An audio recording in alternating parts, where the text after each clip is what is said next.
മുതൽ ഇവരെയും ഉപകരണങ്ങളെയും കണ്ണൂരിലെയും കരിപ്പൂരിലെയും എയർപോർട്ടിൽ നിന്നും ദുരന്ത സ്ഥലത്ത് എത്തിക്കാനും അതുപോലെ ഇവരെയൊക്കെ തിരിച്ചയക്കാനുമുള്ള ചെലവുകൾ കാണണ്ടേ? കേരളത്തിലെ വിവിധ പ്രദേശങ്ങളിൽ നിന്ന് പോലീസും ഫയർഫോഴ്സും ആരോഗ്യ പ്രവർത്തകരും ഇവിടെ എത്തിയില്ലേ? അവരുടെ താമസവും ഭക്ഷണവും യാത്രാ ചെലവും കാണിക്കണ്ടേ?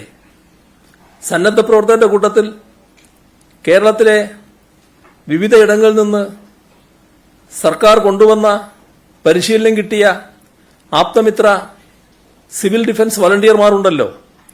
ഇതെല്ലാം കണക്കിലെടുക്കണ്ടേ?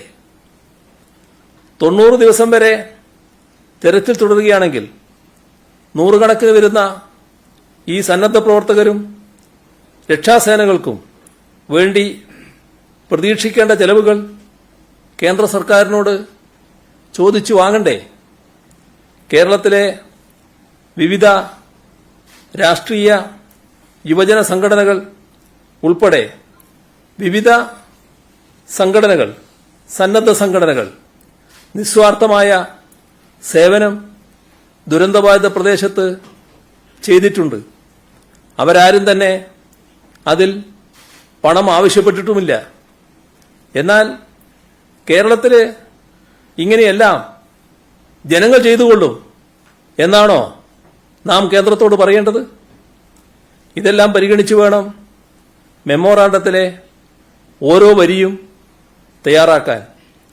നിർഭാഗ്യവശാൽ ഇതിനെക്കുറിച്ച് അജ്ഞരായവരോ അങ്ങനെ നടിക്കുന്നവരുമായി ഇവിടുത്തെ ഒരു കൂട്ടം മാധ്യമങ്ങൾ മാറി എന്നതാണ് വസ്തുത. വിദ്യാസമ്പന്നരായ മാധ്യമപ്രവർത്തകർ പ്രതീക്ഷിക്കുന്ന ചെലവുകളെ ചെലവഴിച്ച തുക എന്നും പിന്നീട് പെരുപ്പിച്ച തുക എന്നും പ്രചരിപ്പിക്കുന്നത് വിദ്യാഭ്യാസക്കുറവിന്റെ പ്രശ്നമല്ല. കാരണം പ്രതീക്ഷിക്കുന്ന ചെലവും അവർ പറഞ്ഞ ഈ ചെലവഴിച്ച തുക എന്നതും തമ്മിലുള്ള വ്യത്യാസം നല്ലതുപോലെ അവർക്കെല്ലാം അറിയാലോ. അവരുടെ ചില പ്രത്യേക താൽപ്പര്യങ്ങളുടെ കുഴപ്പമാണ് ഇവിടെ ദൃശ്യമാവുന്നത്.